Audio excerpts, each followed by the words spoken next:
11절 12절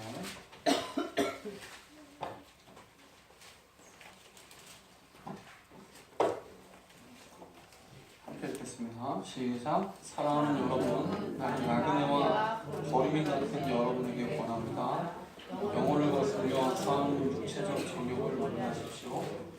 여러분은 이방 사람 가운데서 행실을 다르게 하십시오. 그렇게 해야 그들은 여러분들로 나그네하는 자라고 욕하다가도 여러분의 바른 행위를 보고 하나님께서 찾아오시는 날에 하나님께 영광을 돌릴 수 있습니다. 여러분, 이렇게 하나님께서 우리에게 신년을 허락하시고 또 새해 첫날에 신년 감사 예배로 하나님께 드릴 수 있도록 은혜를 베풀어 주시면 감사를 드립니다. 여러분 어떠십니까? 새해 첫날이 된 기분이 어떠세요? 한 해가 또 갔다. 어떠세요? 마음이 좋습니까? 좋지 않습니까? 마음이 안 좋습니다. 마음이 안 좋습니까? 한 해가 갔는데 왜 마음이 안 좋죠? 나이가 더 먹어서. 대부분 우리 성도님들은 새해를 별로 기뻐하지 않는 얼굴로 늘 신년대에 나오세요. 뭔가 약간 쓸쓸하기도 하고 좀 그런 게 있는 것 같아요. 근데 우리 아이들은요 좋대요.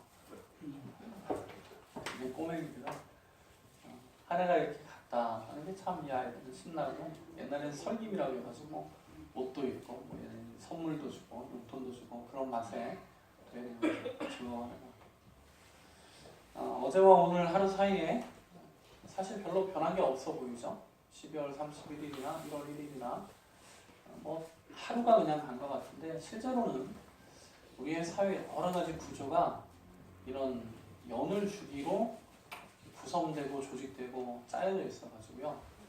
새해가 되면 사실 아무것도 변한 것 같지는 않은데 우리 이제 육체적으로는 이렇게 뭐가 변한 게 느껴지지 않지만 사회 구조 전반은 이제 새롭게 한 주기를 시작을 합니다. 그래서 지난해에 우리가 지나가 버린 많은 그런 기회들 이런 것들이 지난해에 없었지만 올해 이제 또 다시 기회가 주어집니다. 또 다시 한번 대학 입시에 실패했다. 아니면 청년들 같은 경우는 작년에는 입시에 실패했지만 시험을 망쳤지만 올해 또 시간이 지나고 나면 똑같은 시험이 다시 한번 주어지고 또 우리 사회를 움직이는 여러 가지 질서가 다시 새롭게 정비되고 그렇기 때문에 사실은 새해가 되면 우리 마음에 희망과 소망이 이런 일들로 인하여 희망과 소망이 생기기 마련입니다. 그래서 성도는 이런 일들로 하나님 앞에 감사하는 것이 마땅합니다. 여러분 다시금 기회가 주어진다 이 말이 굉장히 귀한 거예요. 또다시 한 번이라는 이 말. 사실 우리에게는 그런 다시 한 번 있는 기회를 누릴 자격이 없거든요. 한 해가 또 갔다는 것은 다시 한 번 이런 뜻입니다. 하나님께서 오늘도 우리에게 다시 한 번 여러 가지 그런 사회적 조직과 그리고 우리가 살아가는 일상적인 주기를 따라서 올해 분명히 하나님께서 우리에게 또 다시 한 번 여러 가지 기회를 주십니다. 그 자체가 참 감사합니다. 시간이 가면 다시 한번 해볼 수 있고요.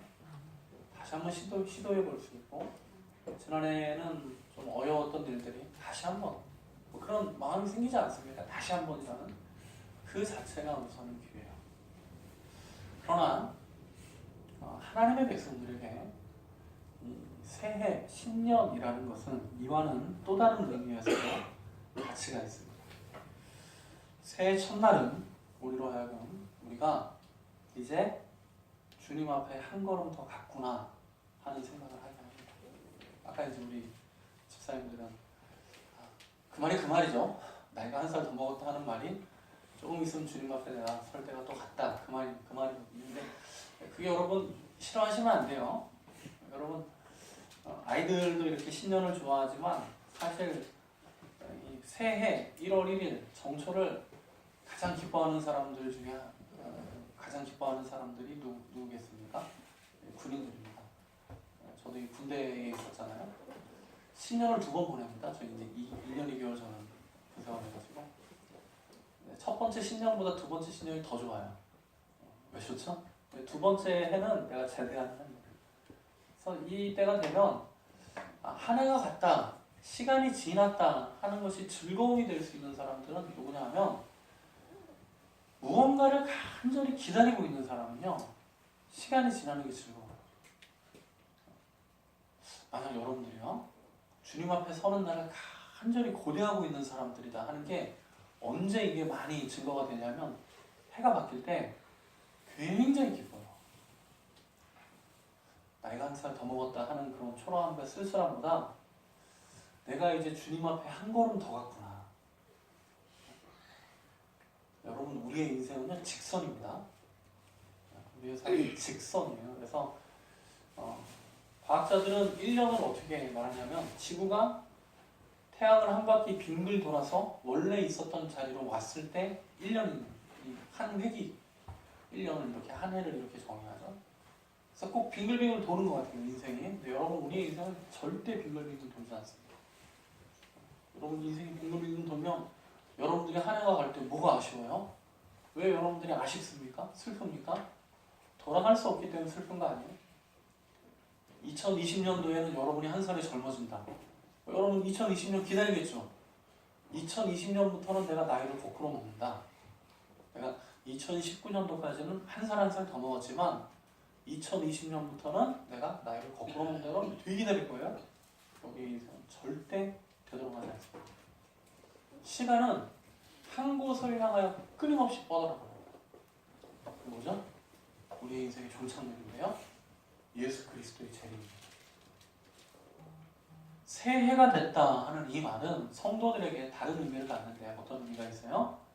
곧 우리가 그리스도 예수 앞에 설 날이 조금 더 가까이 왔다 하는 것을 이날 기억하기가 쉬워요. 그래서 하나님의 은혜가 있어요. 우리는 오늘도 하나님, 매일매일 사실은 우리가 하나님 앞에 달려가는데 이게 우리가 일상생활 가운데 잘 몰라요. 오늘도 내가 하나님 앞에 가고 있구나. 이게 굉장히 잘 잊어집니다. 우리 연약한 인간이기 때문에. 그러나 이렇게 새해가 딱 되잖아요. 그러면 별로 변한 게 없는데 1월 1일이라는 이 날짜가 주는 무게감이 우리에게 너 오늘 주님 앞에 한 걸음 더 간 거야. 메시지를 줍니다. 하나님의 지혜입니다. 우리가 이것을 자꾸 잃어버린 인생이 직선으로 곧장 주님 앞에 달려가고 있어요. 여러분, 우리의 삶은 절대 쉬지 않습니다. 예수 그리스도께로 우리가 지금 비행기보다 더 빠르게 달려가고 있습니다. 주님 앞으로 여러분과 저는 다 주님 앞에 서야 돼요. 그러므로 이날 우리가 기억해야 될 것은, 제가 볼 때 이런 10년에 가장 우리가 기억하고 다시 한번 묵상해야 되는 말씀은 그날을 생각하는 거예요. 내가 주님 앞에 서게 되었을 때 나는 어떤 모습으로 주 앞에 서게 될 것인가 하는 것을 이날 기억하는 것이 좋습니다. 그래서 제가 오늘 이제 베드로 전서를 읽었는데 베드로 전서가 이런 면에서 우리에게 큰 메시지를 줍니다. 베드로는 우리의 인생의 중심을 통찰하고 있습니다. 과연 인생이라는 것이 무엇이냐? 사람들이 이런저런 얘기를 하죠. 새해가 되는 사람들 마음에 온갖 잡다한 생각이 있어요. 어제 제가 잠깐 어디 갔다가 라디오를 들으니까 사람들이 12월 31일 연말이죠? 연말하고 새해 사이에 어디를 그렇게 막 가죠? 바닷가 가고 그래가지고 해 뜨는 거 보고 여기저기 많이 갑니다. 해 뜨는 거 보면서 무슨 생각이요? 오만 생각합니다. 올해는 뭐 자녀가 대학 갔으면 좋겠다. 올해는 뭐 건강했으면 좋겠다. 여러 가지 생각합니다. 그러나 성도는 이 새해 첫날이 되면 우리의 마지막을 생각합니다. 우리의 인생의 종착역을 향하여 쉬지 않고 달려나가고요. 절대로 이거 뭐라고요? 리턴이 없습니다. 후진이 없어요. 인생에는 후진이 없어요. 계속 주님 앞에 나가고 있기 때문에 그 주님 앞에 우리가 섰을 때 우리의 인생이 어떻게 평가받을까? 베드로가 뭐라고 하죠? 베드로 전서에서 우리가 주님 앞에 섰을 때 주님께서 인정하시는 사람이 되고자 하면 이 땅을 나그네로 살아가야 된다. 그래서 저 오늘 본문 말씀 이렇게 읽고 제목을 성도의 나그네 인생 거룩함으로 채워져 있겠습니다. 여러분 나그네처럼 살아가셔야 돼요. 나그네라는 말은 성경에 보면은요, 이 나그네라는 말을 처음 사용했던 사람이 아브라함이에요. 내가 나그네 인생을 살아간다. 베드로가 분명히 아브라함을 생각하는 거예요. 아브라함이 어떤 인생을 살았죠? 원래 아브라함의 고향은 갈대아 우르입니다. 우르는 메소포타미아 강 바로 밑에 있었던 그 당시 그 고대 근동 문명 중에 고대의 인류의 4대 문명이라 해가지고 첫 번째 문명이 메소포타미아 문명이죠. 그래서 이 아브라함이 살았던 땅은 굉장히 비옥하고요. 아브라함이 살았을 때 그 시대를 연구한 이 고고학자들 이런 발견들을 보면은 이 당시에 사람들이 이미 냉장고 비슷한 걸 만들어놨어요. 그게 무슨 말이냐면 먹을 게 많았다는 거예요. 그 당시에는 굶는 시대였는데요. 이 갈대아 우르 사람들은 맥주를 마셨습니다. 맥주 뭘로 만들죠? 보리로 만들죠? 보리로 왜 맥주를 만들었어요? 먹을 게 남치니까 밥이 없다면 보리로 밥을 해서 먹었겠죠? 뭐 하여간 그걸로 보리빵으로 만들어 먹던 얘기했는데 이 사람들은 보리가 남으니까 남은 보리를 이거 어떻게 활용할까요? 이제 맥주를 발견했어요. 갈대아 우르 사람들이 그렇게 살았어요. 굉장히 부유한 나라였습니다. 아브라함은 이 갈대아 우르에서 대대로 살아갔어요. 그의 아버지도 이 땅에 살았고요. 그의 아버지의 아버지도 이 땅에 살아갔고 갈대아 우르에서 꽤 지도자 그룹에 속했던 거예요. 하나님께서 어느 날 아브라함을 갈대아 우르에서 부르시죠. 가나안 땅으로 보내십니다. 가나안 땅은 문명 자체가 달라요. 족속 자체가 달라요. 가나안 땅, 이 갈대아 우르는 셈의 지파, 셈족이 살았던 땅이고요. 가나안 땅은 말 그대로 이 가나안이 함의 아들의 이름이잖아요. 함의 지파가 살았던 땅이 흑인들이 살았던 땅이에요. 아브라함이 가나안 땅 왔을 때 뭐가 있습니까? 아무것도 없잖아요. 그래서 아브라함을 보고 사람들이 이 가나안 사람들이 별명을 지어줬는데 아브라함을 보면서 저 사람은 건너온 사람, 히브리 사람이다 그랬어요. 히브리 사람이라는 이 말의 뜻이 나그네라는 뜻이에요. 건너왔다. 이 땅 사람이 아니다. 여러분 이게 무슨 말이냐면 이 가나안 사람들이 볼 때 아브라함이 생존하고 있는 게 놀라운 거예요. 여러분 이 당시에는 나그네로 살아간다는 게 불가능해요. 사람이 살아간다는 것이 고향을 떠나서 친척을 떠나서 자기가 속한 그 그룹과 민족을 떠나서 여행한다는 게 쉽지 않습니다. 요즘도 이민 가면 고생하죠? 지금도 이민 1세대는 다 고생해요. 아메리칸 드림 뭐 이런 거 얘기하지만 1세대들은 굉장히 고생해요. 그런데 이 당시에 자기의 민족을 떠나서 그리고 그 먼 거리를 여행해서 다른 민족이 사는 땅에 살아간다는 것은 그 자체로 기적이었어요. 생존 자체가 놀라운 일이에요. 그래서 이 가나안 사람들이 아브라함을 보고 저 사람은 건너온 사람이에요. 나그네다. 아브라함 자신도 나그네는요. 내가 사는 땅에 대한 권리가 없어요. 말 그대로 나그네예요. 객이에요. 히브리어로는 겐이라고 하는데요. 그냥 객이에요. 지나가는 사람이라고. 지나가는. 우리는 지금도 나그네들을 알고 있습니다. 뭐 시리아나 코소보 난민들 이런 사람들이 전부 다 나그네들. 어느 나라에서도 이 나라 백성들을 환영해 줄 수 없어요. 우리나라도 지금 난민 문제 있죠. 제주도가 반대 많이 들고 있는데 이게 불쌍하죠. 마음으로는 불쌍한데 그렇다고 해서 선뜻 받아주기는 또 어려워요. 그렇죠? 왜냐하면 다 사람들 사는 게 거기서 거기거든요. 우리도 어려워요. 다 힘들다고 하지 않습니까? 요즘에 사람 다 힘들다고 그래요. 사는 거 다 힘든다는 힘든 사람을 보면 마음이 아프죠. 그러니까 나도 힘든데 더 힘든 사람을 보니까 마음이 아파요. 마음이 아픈데 내가 뭘 도와주기는 또 어려워요. 나도 힘드니까. 나그네라는 것은 그래서 굉장히 서글픕니다. 아주 서글퍼요. 이 나그네라는 말 자체가 굉장히 슬픈 거예요. 모세도 자기를 나그네라고 불렀어요. 요셉도 자기를 나그네라고 불렀어요. 여러분 이 사람들의 공통점이 뭐죠? 원래 모세나 요셉이나 다 굉장히 살았어요. 모세도 애굽에서는 뭐였습니까? 왕자였잖아요. 왕자였는데 이 사람이 사람 죽이고 미디안으로 도망가니까 목동이어야 되고 자기가 왕자로 컸기 때문에 양 쳐본 적이 없어요. 왕자가 무슨 양을 칩니까? 왕자는 군대 이렇게 뭐 하고 법 만드는데 양들을 지키니까 모세가 굉장히 능력 있는 사람이었음에도 불구하고 양떼들과 함께 하니까 이거 완전히 무능력한 사람이었어요. 양들을 가지고 전쟁을 할 거예요. 무슨 그 양들을 가지고 법전을 만들 거예요. 자기가 할 수 있는 모든 일들이 이제는 무능력하게 초라해져. 요셉도 원래 야곱과 함께 살 때는 색동을 입고 아버지에게 제일 사랑받는 아들이었지만 나중에 요셉이 팔려가지고 애굽에 가니까 나그네가 됐는데 뭐 했습니까? 거기에서 종하죠. 종살이 하는데 또 누명도 쓰고. 나그네가 원래 그런 거예요.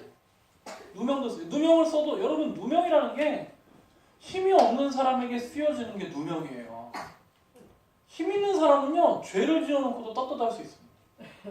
누가 뭐라고 할 사람이 없어요. 내가 죄를 지었어도 당신 죄인입니다 이렇게 말 못해요. 어쩔래요? 내가 죄 졌는데 어쩔래요? 그러면 끝이잖아요. 근데 힘이 없는 사람들은요 죄가 없는데도 죄인이 돼요. 나그네라는 말이 그런 말이라니까요. 근데 오늘 베드로가 만약 여러분들이 주님 앞에 이제 우리가 서게 될 텐데 우리 인생이 직선 코스로 쭉 갑니다. 주님 앞에 서지 않을 사람은 하나도 없어요, 세상에. 이 세상에서 아무리 높은 권세를 자랑하고 뭐 능력이 있고 주님 앞에 다 서게 됩니다. 그런데 그때 주님 앞에 우리가 정말 칭찬받는 인생이 되고자 하면 우리도 이 땅을 나그네처럼 지나가며 살아야 된다. 이렇게 베드로전서에서 권면하고 있습니다. 사랑하는 성도 여러분, 여러분이 이 땅에 나그네입니까? 여러분 지금 이 땅에 나그네로 살아가고 있습니까? 우리는 사실 그렇게 뭐 초대교회 성도들처럼 박해를 당하거나 뭐 그런 건 없습니다. 우리가 경제적으로도 그렇게 어렵고 뭐 그런 건 사실 뭐 몇몇 분들은 굉장히 어렵지만 대부분 한국 사람들은 부자입니다. 전 세계적으로 보면 우리나라에 난민 신청한 사람들은 이 나라에 살고 있는 국민들이 얼마나 부럽겠어요. 어떤 모습이 되어도 좋으니까 이 나라에 좀 살았으면 좋겠다 그런 마음이겠죠? 그러나 우리는 나그네입니다. 하나님의 성도입니다. 여러분 왜 우리가 나그네입니까? 단순히 우리가 이 세상에서 고난을 받는다 그런 의미가 아니라 성도는 이 땅을 살아가는 삶의 목적이 세상 사람들과는 분명히 구별되기 때문에 우리가 나그네. 자 오늘 베드로전서 말씀 좀 읽어보죠. 1장 베드로전서 1장 13절부터 15절까지 같이 읽겠습니다. 베드로전서 1장 13절부터 15절 시작. 그러므로 여러분은 마음을 단단히 먹고 정신을 차려서 예수 그리스도께서 나타나실 때 여러분이 받을 은혜를 끝까지 전하고 있으십시오. 순종하는 자녀로서 여러분은 전에 모르고 쫓았던 욕망을 따라 살지 말고 여러분을 불러주신 그 거룩하신 분을 따라 모든 행실을 거룩하게 하십시오. 자 여러분 여기 보세요. 14절 마지막에 보면 정욕을 따라 살지 말고 15절에 여러분을 불러주신 그 거룩한 분을 따라 모든 행실을 거룩하게 하십시오. 여러분 이게 나그네예요. 여기서 뭐 돈 없이 산다 그런 뜻이 아니라 삶의 목표 자체가 내 육체의 정욕을 쫓지 않고 이 세상의 사람들은 다 육체의 정욕을 쫓아 삽니다. 어쩔 수 없습니다. 진리가 사라진 곳에 남는 것은 정욕밖에 없습니다. 사람들이 열심히 일하는 이유, 뭐 공부하는 거, 심지어는 남은 돕는 일까지 해도 전부 다 그들의 정욕에 속한 일이죠. 그러나 우리는 이 땅에 살면서 육체의 정욕을 따라 살지 않고 욕망, 욕심을 따라 살지 않고 거룩한 분을 따라 모든 행실을 거룩하게 하는데 우리의 삶의 목표가 있습니다. 2장 11절 같이 읽어볼까요? 2장 11절 시작. 사랑하는 여러분, 나는 나그네와 거류민 같은 여러분에게 권합니다. 영혼을 거스려 싸우는 육체적 정욕을 멀리하십시오. 아멘. 똑같죠? 12절 상반절까지 읽죠. 시작. 여러분은 이방 사람 가운데서 행실을 똑같은 얘기하죠. 나그네가 뭐라고요? 나그네가 육체의 정욕을 떠나는 게 나그네예요. 우리가 우리의 뭐 어떤 집을 떠난다든지 우리의 고향을 떠난다든지 그게 본질이 아니라 우리 육체의 정욕을 떠나는 것이 나그네. 여기를 떠나서 어디로 가요? 거룩함으로 나아가는 것이 나그네입니다. 16절도 읽어볼까요? 16절 2장 16절 시작. 여러분은 자유인으로 사십시오. 그러나 그 자유를 악을 행하는 부시로 쓰지 말고 하나님의 종. 이게 하나님의 종이라는 거예요. 나그네라는 말은요, 우리가 이 땅에서 종으로 사는 거예요. 권리가 없는 게 나그네라고 했죠? 우리는 어떤 권리가 없죠? 하나님의 종. 거룩한 삶이란 하나님의 종으로 사는, 하나님께서 기뻐하시는 삶으로 살아가는 거예요. 우리는 이 땅에 우리의 삶을 즐기는 데 목표를 두고서는 안 됩니다. 절대 안 돼요. 여러분이 만약 이 땅을 살아갈 때 나는 내 인생을 즐기는 거, 엔조이하는 거, 네? 요즘 뭐 욜로족 이런 거 있죠? 여러분 욜로족은 주님 앞에 가면 할 말이 없어요. 네가 이 땅에 뭘 위해 살았냐? 주님, 저는요 최대한 맛있는 거 먹고요, 최대한 편안한 자리 가서 자고요, 최대한 좋은 데서 살았습니다. 주님께서 뭐라고 하실까요? 거룩한 건 상관이 없다. 너는 이 하나님의 나라에 거룩한 백성들만 들어오는 의의 잔치에 참여할 수 없다. 정확하죠? 그러지 않겠어요, 여러분? 여러분들이 이 땅을 즐기면서 살면은요, 여러분이 잘 아는 것처럼 부자와 거지 나사로 이야기하죠? 예수님께서 부자에게 뭐라고 말씀하셨어요? 너는 이 땅에 네가 정욕대로 살지 않았느냐? 하나님의 나라는 아브라함의 백성들만 들어올 수 있는 이 나라는 정욕대로 사는 사람들에게는 더 열려지지 않아요. 여러분, 우리가 이 땅에 살아갈 때 이 세상 사람들처럼 세상을 즐긴다. 요즘 사람들은요, 세상 엄청 즐겨요. 엄청 즐기고, 이게 각계각층의 지도자들, 특별히 지식인들이요, 이렇게 인생을 즐기는 것을 굉장히 조장합니다. 저는 가끔 이런 TV 그 프로그램들, 특별히 이제 시사 프로그램들 제가 종종 몇 가지 보는 게 있는데, 이런 것들 보면 특히 이제 정치인들이나 이런 사람들 보면 굉장히 한심해요.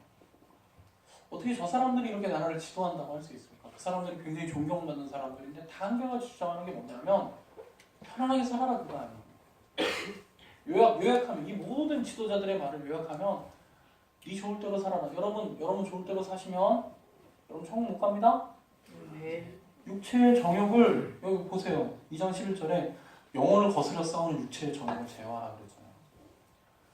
그게 여러분 정욕이요, 여러분의 그 즐기는 것들 여러분 영혼을 죽여요. 그래서 여러분이 지금 이런 하나님 말씀을 읽으면 이게 좀 약간 거슬릴 수 있어요. 이게 되게 듣기 싫으네. 신년에 뭐 저런 얘기를 해. 이 신년에 좀 그 올 한 해 여러분 계획하는 거 하나님 다 도와줄 거라, 걱정하지 말라고. 무슨 일이든지 하나님 백성들에게 막힘이 없다. 옛날에 제가 아는 한 목사님은요, 제가 목사한테 받을 때 목사님 저한테 무슨 얘기를 했냐면, 절대 성도들이 싫어하는 얘기를 하면 안 된다. 지금도 기억나는데 저는 참 그 교회를 다니는 사람들이 불행하다고 생각해요. 자기는요, 자기 교회 술집 하는 집사가 있대. 안수 집사인데요, 술집 한대요. 가라오케. 자기 교회 안수 집사가 가라오케 한대요. 자기가 가라오케 가가지고 열심히 축복 기도해 줍니다. 여러분, 뭐 여러분이 가라오케 하는 건 여러분 자유입니다. 근데 가라오케 하면 저보고 신방으로 가지 마세요. 안 갑니다. 여러분 술집 하는데 목사를 불러가지고, 목사님 우리 이 기업에 복을 내려달라. 자기는 해 뛰어가서 왜 목사님 그거 했어요? 성경에 보면은 어느 집에 가든지 축복을 빌라고 했다고. 그래서 그 축복이 거기 머물지 못하면 내겨버린다. 여러분, 이게 말이 됩니까? 하나님께서 그런 의도로 그런 말씀을 하신 거예요? 말도 안, 여러분 정욕대로 살면 죽습니다. 네. 저는 제 양심상 그렇게 못하겠어요. 여러분 새해 여러분 하는 일대로 여러분 모든 일 다 잘 될 거라 저 그렇게 말 못해요. 하나님 뜻이 아니에요. 여러분 하나님의 뜻이 아니면 빨리 포기하십시오. 네. 그만하세요.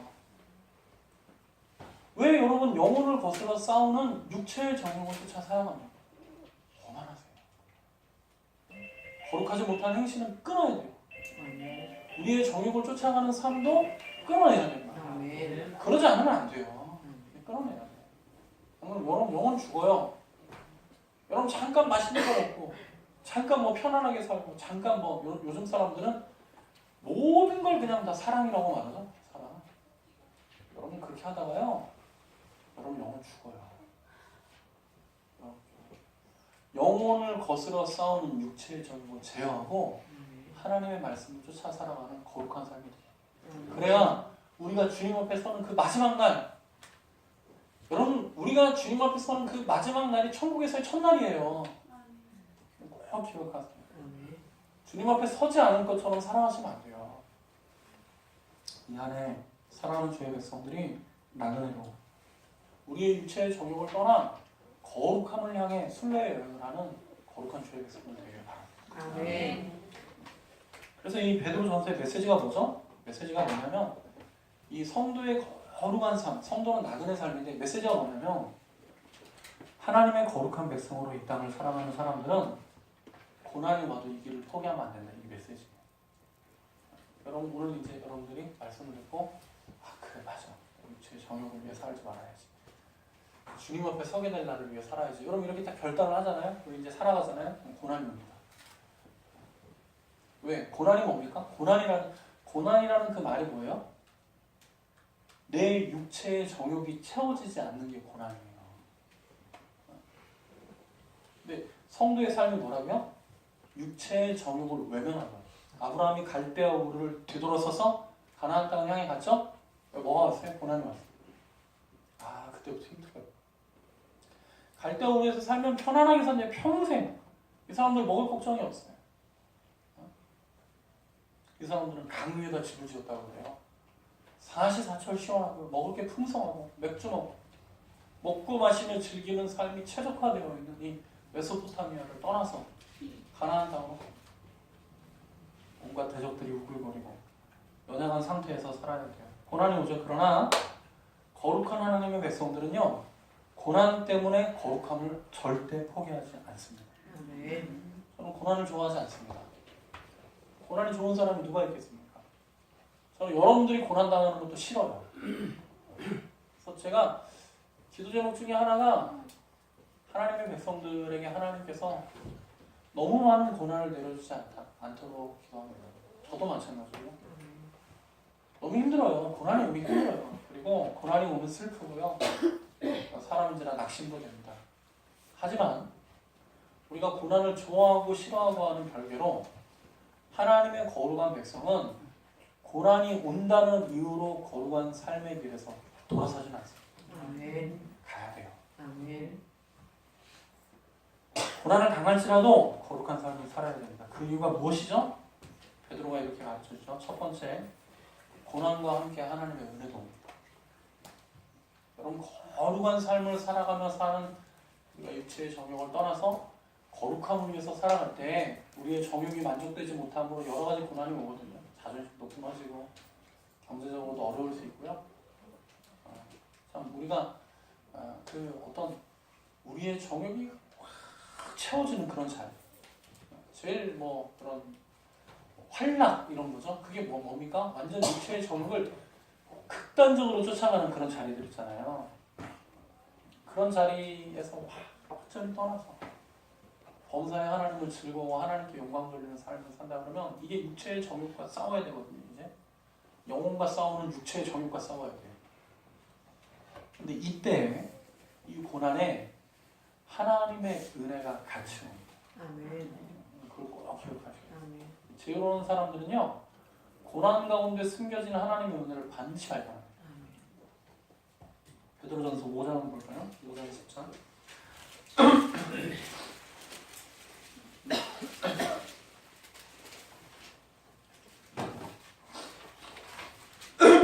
베드로전서 5장 10절 시작.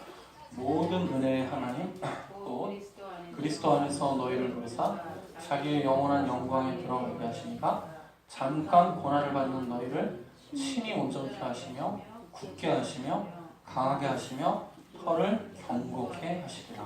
아멘. 아멘. 자, 모든 은혜의 하나님 곧 그리스도 안에서 너희를 부르사 자기 영광에 들어가게 하시니까 고난을 받는 너희를 친히 온전케 하시며 굳게 하시며 강하게 하시며 털을 경고하게 하십니다. 할렐루야. 여러분 고난이 온다고 해서 하나님 우리를 떠난 게 아니에요. 친히 너희를 온전케 하시며 굳게 하시며 강하게 하시며 털을 경고하게 하십니다. 우리의 불평이 뭐냐면요. 하나님께서 우리에게 고난이 없이 은혜만 주시길 원해요. 여러분들 요즘에 그 영양제 먹죠?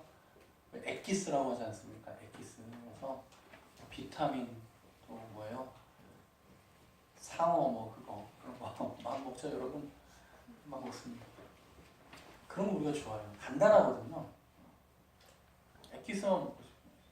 우리 아이들 우리 막내 아이는요 김밥을 싸주잖아요. 얘가 다 이걸 해체합니다. 시금치도 빼놓고 우엉도 빼고 계란도 빼고 단무지만 먹어요. 제 마음에 되게 답답해요. 아니 가끔 이제 김밥 비싼 거 사거든요. 뭐예요? 속에 새우튀김 들고 요즘 그런 김밥 있잖아요. 큰맘 먹고 사는 거예요. 그런 김밥들. 우리 여기 저기 어머님 가게 가면 1,000원이면 사는데 새우튀김 김밥은 3,500원, 3배나 비싸요. 제가 어렸을 때 그런 거 잘 못 먹었잖아요. 그래서 이제 그런 거 지나가면 내가 먹고 싶은 게 아니라 내가 먹고 싶은 게 아니라 애들 먹여야겠다 이런 생각이 들어서 사거든요. 그럼 집에 아니 거금을 들여가지고 이걸 사가지고 하면 얘는 이제 큰애하고 둘째는 먹는데 막내 아이는 이걸 다 분해해갖고 닭빵만 그 김하고 먹으면 진짜 마음 답답해. 얘 왜 그럴까요? 닭광만 지 입맛에 맞는 거예요. 다른 건 별로 막 새우튀김이고 뭐 우엉이고 우엉도 얼마나 맛있습니까? 그 김밥에 싸면 맛있잖아요. 다 한 번 시금치도 빼는 거. 우리도 이렇게 하나님께서 우리의 삶에 이 은혜를 주실 때 어떻게 주시냐면 자연스럽게 우리의 삶 전체에 하나님께서 은혜를 내려주셔요. 근데 우리가 자꾸 무슨 짓을 하냐면 이걸 자꾸 분해해요. 다 분해해가지고 내 입맛에 맞는 것만을 은혜라고 부르기를 좋아해요. 절대 그러면 안 돼요. 여러분은 되게 남편과 아내에 대해서 만족하시죠? 그러니까 수십 년 사시겠죠? 물론 여러 가지 이유로 살겠지만 근데 여러분 어떤 사람도 자기 남편이나 아내가 100% 말은 그렇게 하지만 100% 마음에 드는 사람은 없겠죠? 그래서 항상 마음에 어떤 생각을 가지고 있어요? 저 사람은 저 한 서너 개 되는데 저것만 좀 고쳐주면 좋겠다. 그런 게 있나요, 없나요? 근데 여러분 절대 그거 고쳐달라고 하면 안 돼요. 그거 고쳐달라고 하면 이 사람 뛰쳐나갑니다. 그거 못 고쳐요. 그래서 우리가 하나님 앞에 그렇게 기도해요. 우리 남편 하나님 다른 거 다 좋으니까 다른 건 그대로 놔주시고 저거 한 3가지, 4가지 그게 제가 마음에 안 드는데 그것만 고쳐주세요. 여러분 하나님께서 절대 그것만 안 고쳐주십니다. 다른 것도 다 이제 손봐야 돼요. 같이 온다니까요, 같이. 예전에 제가 어떤 집사님이 우리 교회 말고 다른 교회 사역할 때 한 집사님 저한테 자기 남편 불평을 했어요. 제가 볼 때 남편이 되게 좋아요. 제가 그때 전도사 때였는데 막 저 옷도 사주시고 남자 집사님. 보통 이제 교회는 여자 집사님들이 교육자한테 잘하지 남자 집사님 잘 안 하거든요. 이 집사님은 교회 안수 집사님이었는데 제가 뭐 옷도 없고 겨울에도 하복 입고 다니고 그랬거든요. 처음에 전사할 때 아무 옷도 없고 그때 저를 손잡고 가더니 전사님 겨울 양복 한번 사드리고 싶다 그래서 양복도 좀 사주시고 코트 사주고 잘 입고 다녔어요. 너무 좋아요. 제가 볼 때 남자 집사님. 근데 이 여자 집사님이 이제 자기 남편인데 저한테 자기 남편은 사람이 너무 좋아서 그게 짜증난대요. 다른 건 다 좋은데 이 사람이 너무 좋아가지고 좀 사람들한테 이용도 당하고 좀 그런다. 그래서 제가 그분한테 물어본 적이 있어요. 이 집사님이 남편 집사님이 이렇게 사람이 좋은데 집사님한테도 잘해주시나 아니면 못해주시나. 아니 뭐 전세 나한테도 잘해주셔서 사람이 좋은데 그 뭘 원하는 거예요? 뭘 원해? 자기한테는 지금보다 더 잘해주고 딴 사람한테는 안 잘해줬으면 좋겠다. 그 사람 욕심입니다. 제가 말은 안 했지만 이 집사님이 너무너무 좋은 분이라 당신을 이해하며 사는 것 같다. 제 마음은 이제 여러분 우리가 하나님 앞에 우리의 삶에 하나님 은혜만 주세요. 좋은 것만. 어? 내 육체의 정욕을 거스르지 않는 것만 내게 허락해 주세요. 내가 하나님 앞에 가면 이게 욕심이라니까요. 그렇게 안 돼요. 그렇게 안 되고요.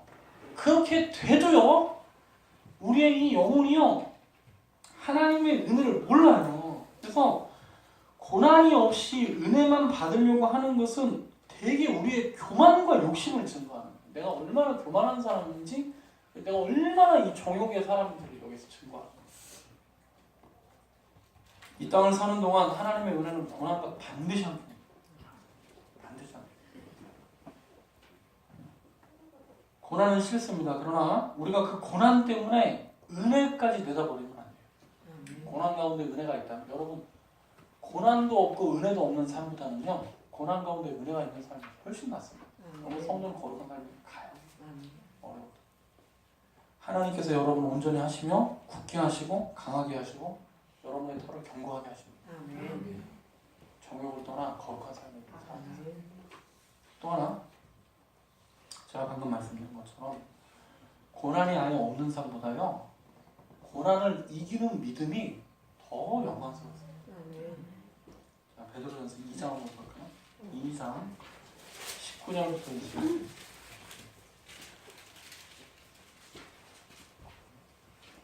베드로전서 2장 19절부터 20절 같이 읽죠. 시작. 매매의 고난을 받아도 잠시만요. 19절부터 억울하게 시작. 억울하게 고난을 당하더라도 하나님을 생각하면서 괴로움을 참으면 그것은 아름다운 일이에요. 죄를 짓고 매를 맞으면서 참으면 그것이 무슨 자랑이 되겠습니까? 그러나 선을 행하다가 고난을 당하면 참으면 그것은 하나님께서 보시기에 아름다운 일입니다. 바로 이것을 위하여 여러분은 부르심을 받았습니다. 그리스도께서는 여러분을 위하여 고난을 당하심으로써 여러분이 자기의 발자취를 따르게 하시고 여러분에게 본을 남겨놓으셨습니다. 아멘. 자, 여러분 특별히 하나님의 거룩한 백성들이 거룩한 삶을 살아갈 때 기억해야 될 게 뭐냐면 억울한 거예요. 억울한 거. 여러분 이 억울함이라는 감정이요 굉장히 강력해요. 그래서 저는 이 많은 하나님 백성들이요 많은 고난들을 이겨가면서 사명들을 감당하는 걸 봤습니다. 근데 대부분 이 지체들이 어디에서 확 넘어지냐면 억울할 때 이제 못 참아요. 그러니까 억울함이라는 이 감정이 굉장히 강력해요.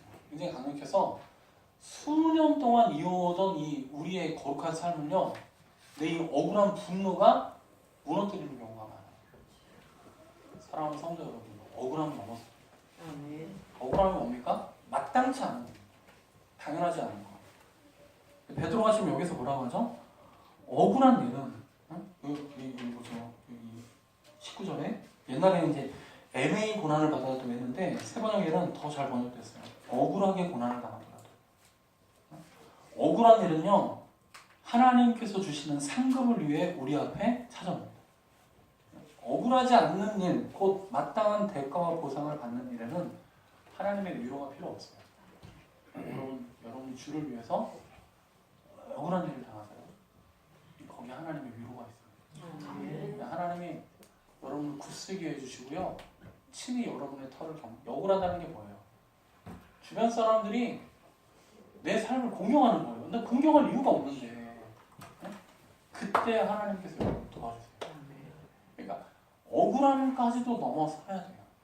거룩한 삶을 살아가기 위해서. 믿음이 좋을수록 부자되고 건강해지는 게 아닙니다. 믿음이 좋다는 건요, 억울하고 마땅치 않은 상황 중에서도 인내하고 하나님의 뜻을 행하는 거예요. 거룩한 삶을 살았어요. 근데 주변 사람들이 집사님 참 거룩하게 사십니다. 저도 집사님처럼 이렇게 거룩하게 살고 싶어요. 그러면 여러분 재밌어요. 또 그 맛이 있어요. 근데 그게 아니라 내가 하나님의 영광을 내 나름대로 정말 하나님께서 내 하나님 앞에서 이걸 했어요. 내가 하나님 앞에서 결정하고 하나님의 영광과 교회를 위해서 일을 했어요. 내 자신을 유익하거나 아무 상관이 없어요. 사실 나는 하고 싶지 않아요. 내 자신의 어떤 유익이나 내 성정이나 어떤 내 내 인생만 생각했다면 내가 일을 하지 않았을 텐데 하나님의 영광을 위해서 내가 인내하고 수용하고 받아들이고 내가 넘어서야겠다 그랬는데 이걸로 인하여 수치가 찾아오는 거예요. 이걸로 인하여 내 삶이 무너져 내리고 이걸로 인하여 내가 고난을 그러면 어떻습니까? 억울해요. 억울하면 어때요? 아이 하고 싶죠. 이러려고 대통령 됐나? 이 말이 나오는 거죠. 내가 이러려고 이렇게 했나? 여러분 사도 바울이 복음을 전하다가 감옥에 갔습니다. 그게 중요해요. 이제 거기가. 복음을 전하는 것도 중요하고요. 감옥에 간 것도 중요합니다. 그런데 사도 바울이 복음을 전하다가 감옥에 갔어요. 근데 그 감옥에서 뭐라겠죠? 하나님을 찬미했어요. 이것이 거룩한 삶이에요. 끝까지 거룩해요. 내가 이러려고 복음 전했나? 복음을 전하다가 감옥 가니까 사람들이 비웃었어요. 얼마나 그게 막 억장이 무너지는 거예요. 복음을 전하다가 바울이 감옥 갔는데 그것도 동료 그리스도인들이 저거 봐 저거 언젠가 위선자 저 위선자 저럴 줄 알았어. 하나님 다 보고 계시니까 감옥 가는 거 이런 얼마나 마음이 아파요. 바울이 자기의 인생을 위해서 복음을 전했습니까? 아니잖아요. 근데 감옥에 갔을 때 사람들이 막 비웃고 그때 바울이 그 감옥에서도 내가 정말로 너에게 다시 전하노니 형제들아 주 안에서 기뻐하라. 다시 내가 너에게 말하노니 주 안에서 기뻐하라. 아멘. 하나님께서는 무난한 삶을 위해 우리를 부르신 것이 아닙니다. 거룩한 삶을 위해 부르셨어요. 이 거룩한 삶에게 고난이 있고 억울함이 있을 때에도 사랑하는 성도 여러분, 이제 우리가 주님 앞에 설 그날을 바라보며 이 날을 견디고 인내하며 거룩한 삶을 끝까지 살아갑시다. 그러므로 결론이 무엇입니까? 5장 6절부터 9절 베드로전서 전체 결론인데요. 5장 6절부터 9절을 같이 읽겠습니다. 시작. 그러므로 여러분은 하나님의 능력의 손 아래로 자기를 낮추십시오. 때가 되면 하나님께서 여러분을 높이실 것입니다. 여러분의 걱정을 모두 하나님께 맡기십시오. 하나님께서는 여러분을 돌보고 계십니다. 정신을 차리고 깨어 있으십시오. 여러분의 원수 마귀가 우는 사자와 같이 삼킬 자를 찾아 두루다닙니다. 믿음에 굳게 서서 악마를 맞서 싸우십시오. 여러분이 아시는 대로 세상에 있는 여러분의 형제 자매들도 다 같은 고난을 겪고 있습니다. 아멘. 겸손하라 그렇죠? 염려를 다 주께 맡겨버리라. 근신하고 깨어 마귀를 대적하라. 이 명령들이 다 다른 명령이 아니라 똑같은 명령이에요. 겸손하라. 애당초 여러분 신앙생활하고 거룩한 길을 살아가는 동안 높아지려는 기대를 하지 마십시오. 내가 이렇게 거룩한 삶을 살았으니까 사람들이 대우해주겠지. 아예 생각합니다. 아멘. 염려를 다 주게 먹어요. 아멘. 다 염려를. 이게 왜 거룩한 삶을 살지 못하냐면 염려 때문에 그래요. 내가 지금 주님 앞에 이렇게 나와서 기도하고 가끔 그런 얘기 하잖아요.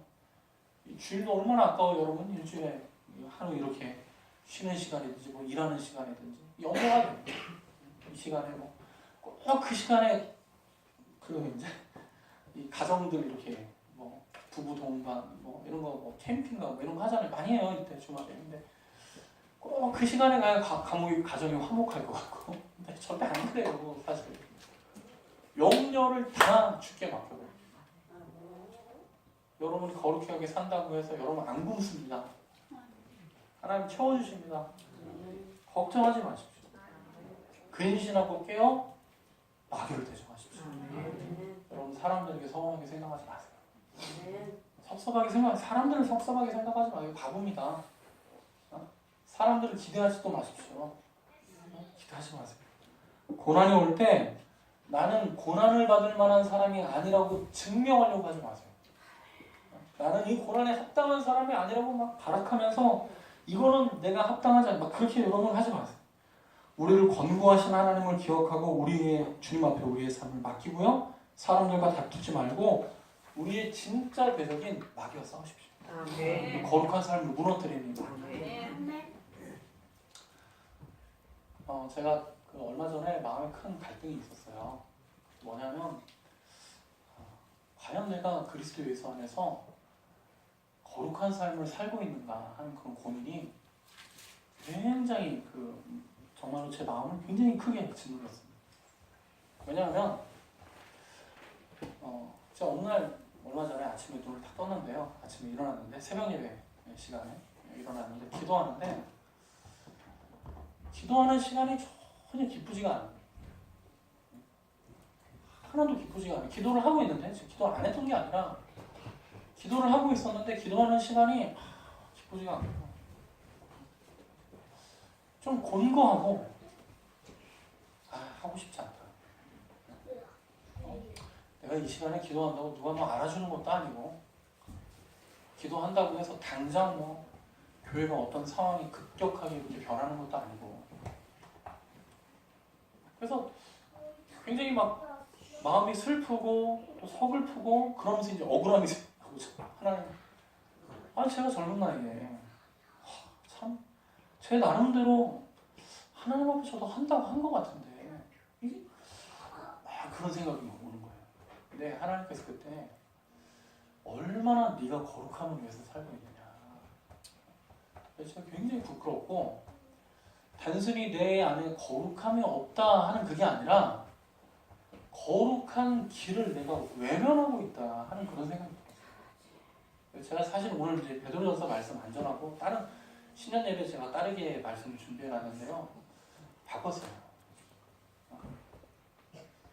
거룩한 삶의 길을 나아가자. 저의 말씀. 왜냐하면 내가 이런 정도인데 우리 성도들은 어떨까 그런 생각이 드니까 바꿔야겠다. 제가 사실 이제 말씀을 지난주에 많이 바꿨습니다.